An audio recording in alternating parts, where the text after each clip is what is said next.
The Women by Kristin Hannah as a 10-minute book.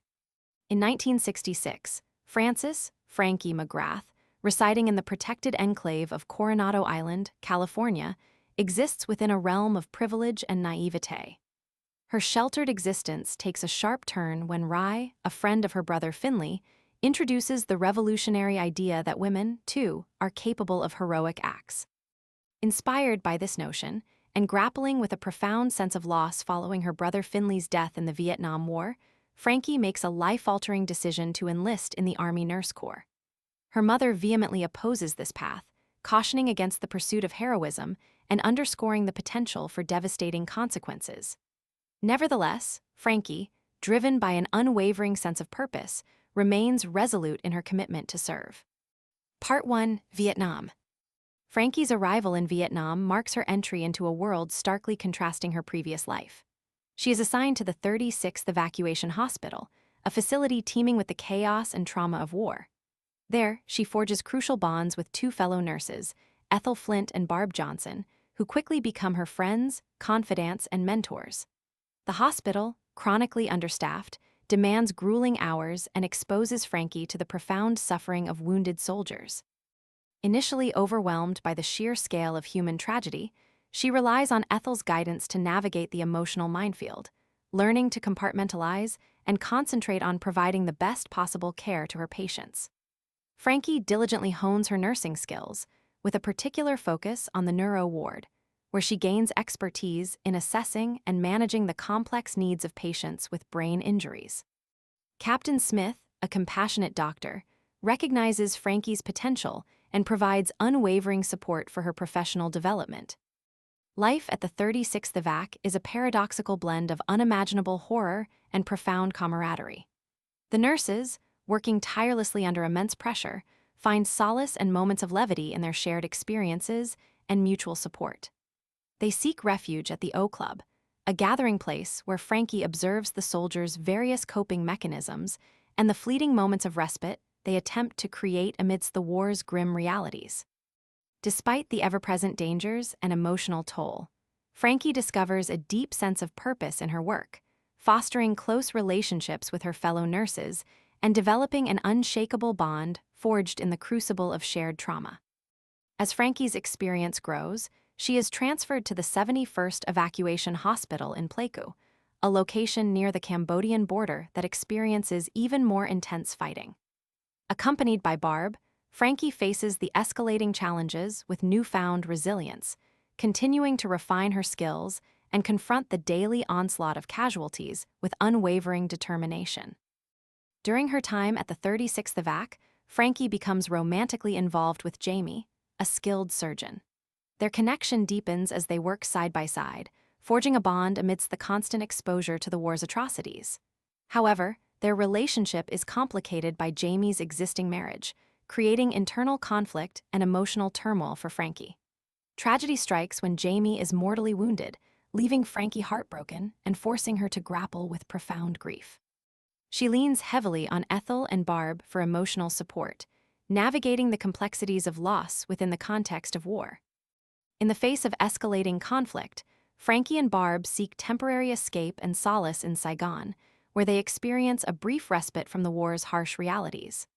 During this interlude, Frankie encounters Coyote, a charming soldier who is drawn to her, but she remains emotionally guarded, still mourning Jamie's death and hesitant to form new attachments.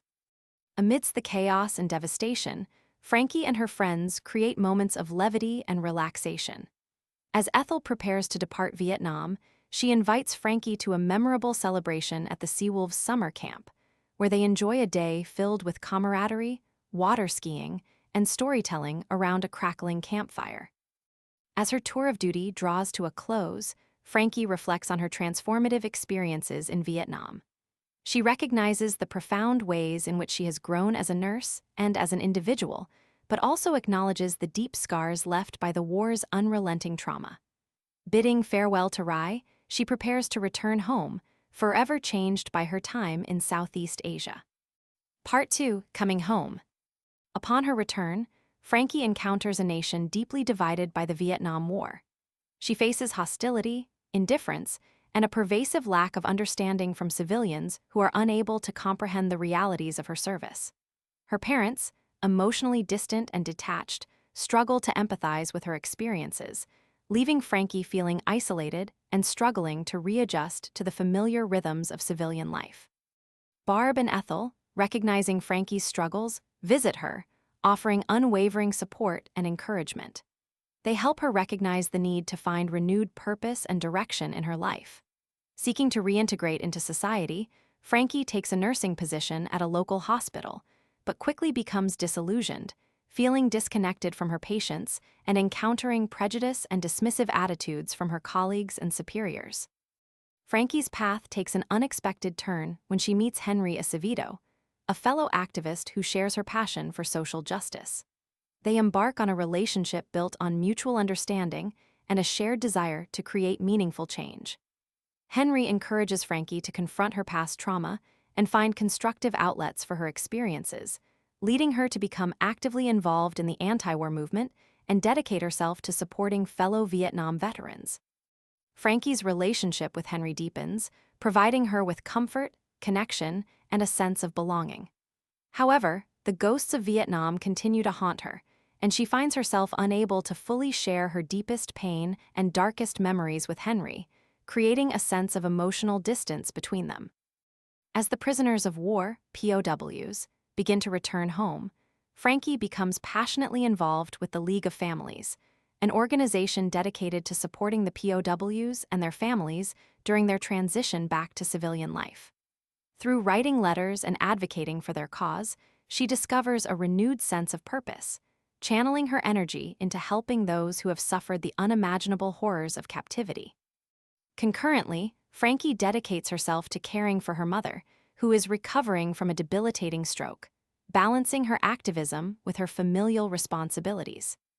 Hope flickers on the horizon as Rai returns home from Vietnam, and Frankie allows herself to believe that they will finally find happiness together. However, her dreams are shattered when she learns that Rai is still married and has a child, leaving her devastated and spiraling into a deep despair. Overwhelmed by grief, shame, and the resurfacing of her wartime trauma, Frankie succumbs to addiction and contemplates ending her life. Recognizing the severity of her situation, Frankie reaches out to Barb and Ethel, who rally to her side and convince her to seek professional help. Embracing their support, she enters a rehabilitation program specifically designed for veterans, where she confronts her trauma, processes her grief, and begins the long and arduous journey toward healing. Through therapy, self-reflection, and the camaraderie of her fellow veterans, Frankie learns to forgive herself and rediscover a path forward. Part 3: The Last Best Place. Emerging from rehabilitation with a renewed sense of purpose, Frankie commits her life to helping other women veterans navigate the complex challenges of reintegration and healing. Drawing on her own experiences and the lessons she has learned, she establishes a sanctuary in the vast expanse of Montana, a ranch she affectionately calls the last best place. This haven provides a safe and supportive environment where women can find solace, share their stories, and begin to rebuild their shattered lives. At the ranch, Frankie cultivates a close-knit community, offering a range of therapeutic activities and fostering a sense of belonging for women struggling with PTSD, addiction, and the myriad of other issues stemming from their military service. She emphasizes the healing power of shared experiences, encouraging the women to speak openly about their past traumas and find strength in their collective resilience. Frankie also emphasizes the importance of finding peace and quiet and instills the value of mindful contemplation.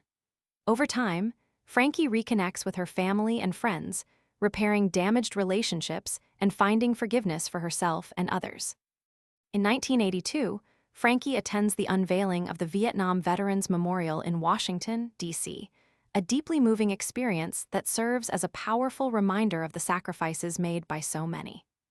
During this commemorative event, she is unexpectedly reunited with Jamie, who, against all odds, survived his injuries and has dedicated his life to serving fellow veterans.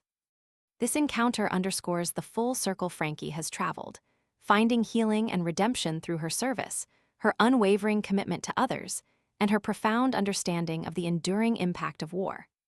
Inspired by the memorial and the collective stories of those who served, Frankie pledges to dedicate the remainder of her life to telling the stories of the often forgotten women who served in Vietnam, ensuring that their contributions and sacrifices are never erased from history. The book closes with a poignant dedication to the women with whom she'd served, for the nurses who had died, for their children, for the women who would follow in the years to come. Hannah dedicates the book to the courageous women who served in Vietnam, who were often forgotten and marginalized upon their return. She also thanks the veterans, POWMIA, their families, and the medical personnel who fought the pandemic. Hannah acknowledges the challenges in obtaining accurate numbers of women who served in Vietnam, but estimates around 10,000 American military women were stationed there, primarily as nurses. She was inspired by the first-hand accounts of these women and saddened by their often overlooked heroic stories. Thanks for listening to this 10-minute book. If you enjoyed the story, don't forget to like, subscribe, and hit the bell for more bite-sized books. Got a book in mind you'd love to hear in 10 minutes? Drop it in the comments below. See you in the next one.